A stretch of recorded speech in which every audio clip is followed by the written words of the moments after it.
You're Locked On Devils, your daily podcast on the New Jersey Devils. Part of the Locked On Podcast Network, your team every day. Hi, this is Bryce Salvador, and you're Locked On Devils with Trey Matthews. Scores! Oh, Stevens stepped up, nailed him. Brodor's got the puck. What a shot. The Devils win the Stanley Cup. Joined alongside Charlie Leddy, who was selected in the 4th round by the New Jersey Devils. So, Charlie, how you liking development camp so far? I mean, I love development camp. I was just talking to Amanda about all of this. Like, I love coming here, seeing all these guys. They're just a great group of guys. The staff is awesome, too. You know, coming out here just to compete every day with this level of talent is just super fun and super tight. For people who might be unfamiliar with your game, how would you describe it? What are some of your strengths?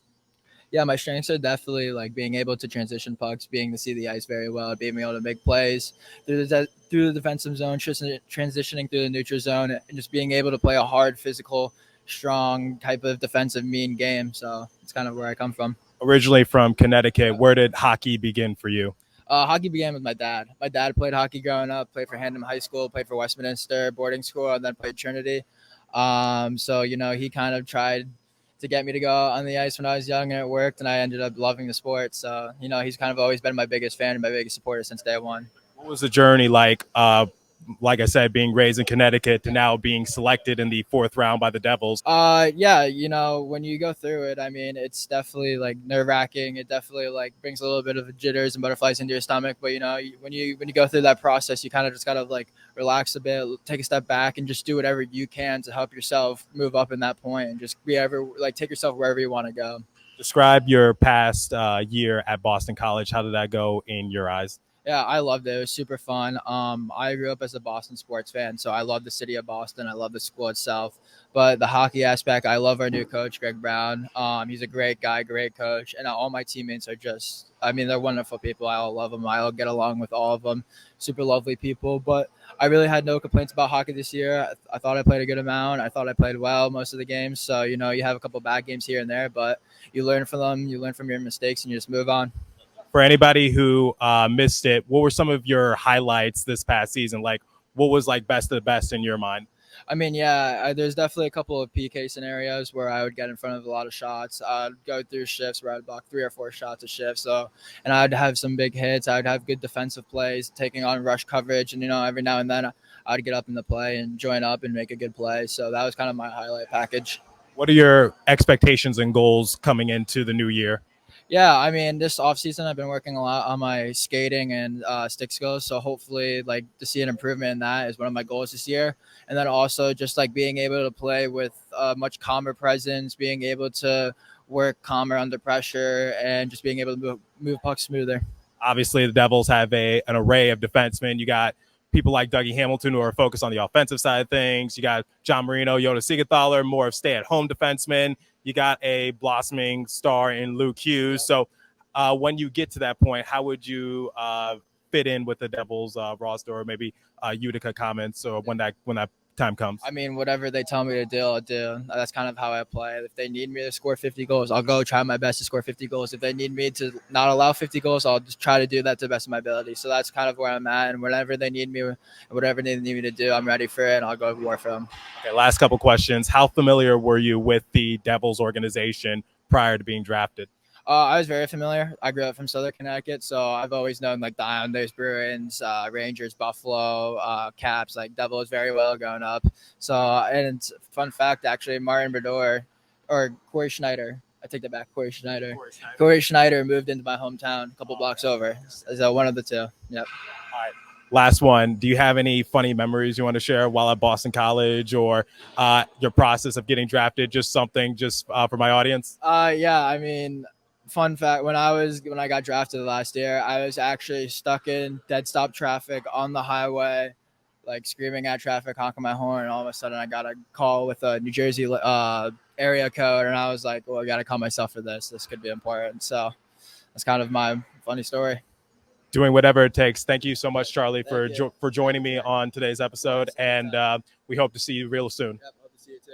Thanks, man. All right, that's it for me. Thank you. Appreciate that. Thank you once again. Appreciate it. Before we continue today's discussion, I want to tell you guys about FanDuel. And like always, please remember to gamble responsibly. So take your first swing at betting MLB on FanDuel and get 10 times your first bet amount in bonus bets up to $200. That's right, just $20 and you'll land $200 in bonus bets, win or lose. That's $200 you could spend betting everything from the money line to the over and under to who you think is going to hit the first home run of the game, all in an app that's safe, secure, and super easy to use. Plus, when you win, you can get paid instantly. There's no better way to bet on MLB than FanDuel, America's #1 sports book. So sign up today and visit FanDuel.com/lockedon to get up to $200 on bonus bets. That's FanDuel.com/lockedon. FanDuel, the official partner of Major League Baseball. All right, back to today's discussion. Take it away once again. So, Squires, how have things been going so far in development camp? I know we talked a little about it off camera, but can you just tell my audience how things have been going so far? Yeah, it's been going good. I mean, meeting everybody and seeing all the new faces and all the prospects is a lot of fun. I mean, coming in here as a younger guy, just looking to soak everything up and, learn as much and take as much as I can and continue to grow my game.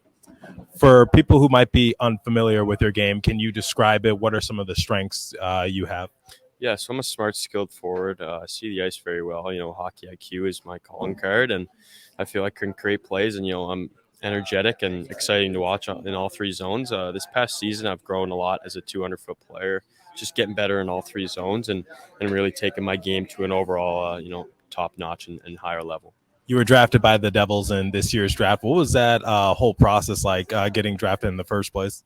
Yeah, it was exciting. I mean, you go there and there's so many prospects sitting in the stands with their families and stuff, and you get to see the experience. And, being in Nashville with my family was, a week and, a few days I'll never forget in my life. It was exciting, every nerve-wracking at the same time, but you just look to stay present and, be where your feet are at and continue to go from there. And I was really happy to hear my name called by the Devils. To be here this week is really exciting. Dream come true. So were you familiar with the Devils organization at all prior to the draft? Yeah, a bit. Grew up watching them on TV like any other kid, and I trained in PEI, and Ryan Graves was there before, so he was a Devils player for a bit. Just signed that deal with Pittsburgh, but getting to know him and talking to him, he's given me some feedback about the organization. Nothing but good things to say, and just getting here and getting a feel for the city has been good too. How did this past season go from your end? Like, what were some of the best achievements from your perspective? Yeah, I think our team grew as a whole. Really, we got a lot better. Had another new coach this year, and then a new group of players, a lot of trades. But we got a lot better. We grew from day one as a group, and we strung together some wins here and there. And by the end of the season, come playoff time, we were coming together. And obviously not the outcome we wanted to get in playoffs versus Halifax, but we were we made a lot of steps in the right direction. Okay, last couple questions. Who do you model your game after? One guy that I always said growing up would be Mitch Marner. I like the way he thinks the game and just sees the ice, create plays. He's fun to watch. Okay, my last question is, any funny stories you want to share with us, maybe prior to or during the draft, or maybe during this camp, or something intriguing you want to share? There hasn't been too much so far. I mean, it's still early on, so we're looking forward. We got the some team events here and there, and we're going to go visit the hospital and stuff. So a lot of good things lined up, but nothing so far I don't think that stands out. I mean, it's just been really fun meeting all the players and stuff and seeing their different stories so far. Well, we'll see you down the line, and thank you for joining me on today's episode. Thanks for having me. So you just completed your first scrimmage in a Devils uniform. How was the overall feeling? That was good. It was a lot of fun. I mean, getting out there and just being able to compete at a high level, see everybody, new line mates and stuff, new players, just making a connection right off the bat, learning to adapt and play with speed was a lot of fun. My audience has nothing but positive things to say about you. How did you feel about the fan reception these last couple days while in the practice facility? Yeah, it was huge. I mean, the fans and organization here is so great. Nothing but a great first experience for me. The staff is beyond, unreal for us here. They're at our disposal. They want us to get better. For me, just taking all the resources and using them moving forward is huge. Good people, a lot of good coaches around. So just picking their brains and, using that to get better. How satisfied were you with your overall game during the scrimmage? What was working for you? What wasn't working? Yeah, I think it was just, getting that first shift and getting the jitters out the way. It's the first, high level, a lot of camp. Guys are competing. I think just playing with speed, playing my game. Had a lot of fun. Just, at the end of the day, it's just hockey. So just playing with skill, use my skills, making plays, and then, being able to get a goal there was huge. What are some of the improvements you want to make to your game this upcoming year? Yeah, just continue to get stronger and faster. I mean, that's huge in the gym in the summertime, putting on some weight and, let myself grow. But then I think just being dominant, poised with the puck and, protecting it a lot better and using my teammates and stuff. And then, a lot of give and goes. And I feel, point production should be there, but I want to, be that 200-foot overall defensive player as well. Well, it seems like you were making the key defensive plays. Just from a defensive standpoint, what are some of the improvements you would like to make, because we know that you can contribute offensively, but obviously you want to play a two-way style game. Yeah, at the next level, I mean, there's no cheat in the game. So just being honest in all three zones. You got to play with speed and you got to use stops and starts. Stick on puck, getting engaged physically a lot more too. Separating the puck and, leaning through guys and finishing through guys is going to be huge for me. So just getting involved physically on the boards and, open ice as well. Thank you. Thank you once again. Hey, Seamus, I just got a couple more. Yeah. So, how satisfied were you with your overall performance during the scrimmage? What was working, what wasn't working? Because it seemed like a lot of people were satisfied with your performance. Yeah, I think, it's July, so hockey, like some of the habits and stuff, like you go from training mode to playing a 5-on-5 game. It's it's a little different. So first bit there, just kind of getting some rust out, but it was a ton of fun. I really loved, playing with that group of guys. I think there was some really good stuff offensively, maybe a little bit too aggressive at times. Got to get back into those good, smart hockey habits, but, that'll come. For now, just keep focusing on training and getting better and not too worried about the game habits for now. I just got to ask you this because I'm a Michigan guy. So what's it like seeing Luke Hughes, Matty Beniers, Owen Power, all former Michigan guys now playing at the NHL level, and how do you hope to follow in their footsteps? Yeah, I mean, it's obviously really encouraging. You hope to be able to follow, they're unbelievable players, so just to be able to follow their footsteps someday would be incredible. And, just talking to those guys are obviously, really nice, down-to-earth guys. And, I played with Luke, so I'm pretty close with him. And, I know Matty. And, yeah, it's cool. To see, how close it's, so close, so far type of thing. You're right there, but there's still a ton of work that needs to be put in, obviously. But, if things go right and you just keep working hard, it's all obtainable. Okay, so development camp is now in the books. I'm sure you're focused on getting back to Ann Arbor to get ready for another season. So what are your expectations going into the new college year? Honestly, expectations are, I don't know. I don't keep a ton of personal expectations. I try to get as good as I can before the year starts. I work as hard as I can, and I try to, fix problems that I had the year before, and then I come in and just play the best I can. And as far as everything goes, it's really just team expectations. I expect to have a really competitive group. We have a lot of good guys coming in and a lot of good guys staying, so I expect us to go far. With our coaching staff and how dialed we're going to be, I only expect good team things, and then if the team does well, I do well, so that's all that matters. Thank you, Casey. Go Blue. Appreciate it. Casey, tell me about this week. Draft picks, older draft picks, how did it go? Yeah, great week. I think we ended here on an awesome note. Obviously a nice game for the fans and all the staff that's here. But, we asked the guys, the group of 33 guys that were here, we asked them at the beginning of the week to just show up and with intention and purpose every day. And those are the standards we're setting in our organization, and that's exactly what they did. It was an awesome group of guys, and we had a really fun week.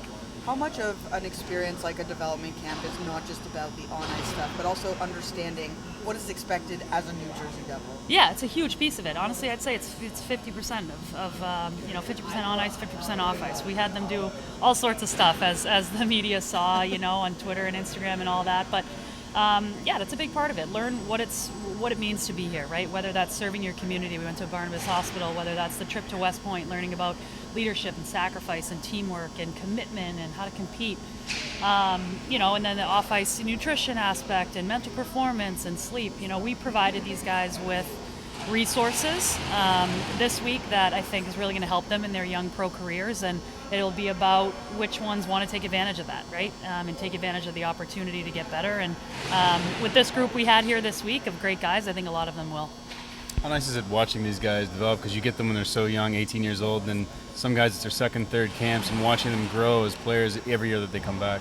Yeah, honestly, it's my favorite part of the job. Like, that's why I love this job. Like, the opportunity to work with these kind of young, untainted, kind of eyes open players at this point in their career.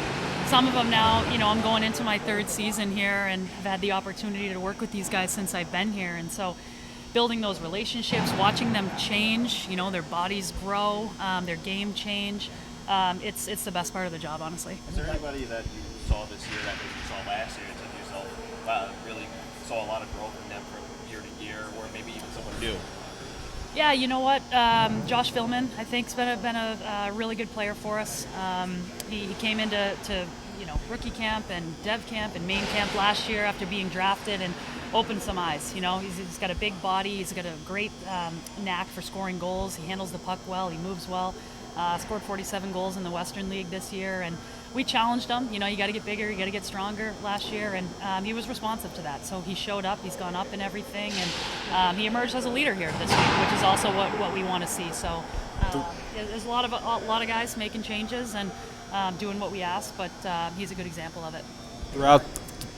Go ahead. You guys stand out first time here and kind of see them come back? Yeah, I mean, really happy with the guys we drafted. We just drafted a couple weeks ago. You look at the game we just had. You got Brownie gets 2 goals and Cam gets 1, and thought Chase Cheslock looked excellent. Lenny's had an awesome week. So kudos to our amateur staff and all the work that they did bringing those guys into our organization. We had meetings with all 4 of those guys last night as part of our standard player meetings at camp, and just all positive stuff, giving them kudos for what they did here this week and encouraging them to keep working on their game and talking to them about how we'll be in touch quite a bit as we move forward here. Throughout the week, what impressed you the most from these prospects? Yeah, like I said when I started, I mean, and a few of us mentioned it to the players in our camp wrap-up, just a great group of guys. I've been around a lot of different teams, obviously, a few different camps here in New Jersey and different athletes, but this was a special group, I think. They were really, what impressed me the most, honestly, how respectful and professional and mature they went about their business. And that goes a long way, how they treat the staff, how they engage in the community, how dialed in they were at West Point yesterday, and in a pretty special day and an unforgettable experience for them. So that was what I love seeing the most. You mentioned a little. Late round pick, 6th round pick. Is he someone that you guys are seeing projecting as potentially an NHL player? Yeah, absolutely.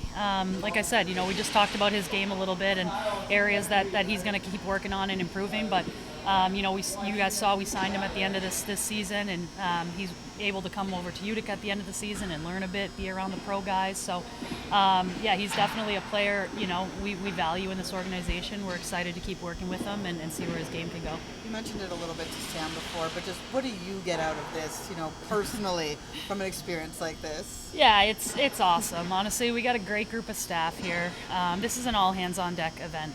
We start planning it late winter, early spring, and everyone has a piece in it, whether it's the office staff, the development staff, medical, and I just love everyone coming together. I love all the staff being a part of the events. We were at West Point yesterday. We got staff up on the leader reaction course, going through the obstacles. So great week to just build relationships, right? We asked the players to come in and form connections with each other and the staff, but also the staff, like some of us that are out in the field, not everyone's in New Jersey all the time. We don't get the opportunity to be together, and we're grinding out in the field to bring these guys in here, and so the opportunity to come together, spend some time together, build those relationships, and put something really special together for the players is awesome. Development is a year-long process, not just this week. A lot of these guys go back to their college teams or their junior teams. What's the balance like? Working with them, developing them, but also not wanting to step on their current coach's toes and things like that. Yeah, I think for us, we have each player is assigned a development coach that really kind of owns their development in their case. And yeah, it's different if the guy's in college or junior. There's different restrictions, but what we do is try to work in tandem with all their stakeholders, right? Their coaches, their off-ice trainers, their agents, their families. So, we use Eric Weinrich for an example, working with players like Luke and Seamus, over the last year at Michigan, and Ethan Edwards. And he goes into town. We watch games, obviously, report on players, provide feedback. But we sit down with coaches, go through video at Michigan. He takes the guys out for breakfast. Helps with mindset and professionalism and habits, and is a mentor too. So, we have some really great development coaches in place to be excellent mentors for these guys at the critical stage in their career. And so we're just working on that more. As a former professional athlete, what lessons and teachings do you get from your playing days and try to translate it to these prospects? To me, as a player, my motto was always is just compete, and that's something that Fitzy stresses with our guys. Like whether it was on the ice, off the ice, whether it was washing my car, like the details, the work ethic, like it matters. It matters at every level, but at this level. We had a couple players come in, young players. This is their first time playing pro at this camp, and they're like, wow, these guys are big and strong and fast, right? And so the compete is the number one thing I look for when I'm looking at players, when I'm evaluating, and you can see it right off the bat. So that's something that we stressed a lot with these players last week, and I think will help them, in their future pro careers. Meghan, on Tyler Brennan, your outlook for him next season. Yeah. You know what? Tyler now coming in after a great year in Prince George, and he got to the end of the season and really earned that starting spot in playoffs for his team out there. Unfortunately, had a small injury at the end of the season, but yeah, he showed up at camp. He's a bigger, stronger, more mature kid. I thought he was more engaged in the pro game, and he's a great prospect for us. So we're excited to keep following him. We got an awesome goalie staff and group that maintains great connections with those guys. So we were obviously excited to sign him and bring him into the organization at the end of last season, and it'll be great for us to have him over here this way this year. What is it you're looking for players that you invite to camp, and specifically Andre Seneca, I believe? What did you see out of a really big player like him? What did you not see in that kid? He's a 6'5", power forward from Cornell. Andre was actually a guy, our scouting staff and our kind of head of player performance noticed last year prior to Dev Camp in his whatever year that was for him at Cornell. We invited him to development camp last year, and unfortunately right before he got mono. So he was still on our radar. We had seen him a lot this season. As you guys know, we got coaches and scouts out everywhere watching these guys. So he's a big, strong power forward, and that is a role that every team needs, right? But he's got good skill too. I thought he had a great game today. He stood out to a lot of us, and we'll look forward to continuing to watch him at Cornell this upcoming season. Thanks, Meghan. Thanks, Meghan.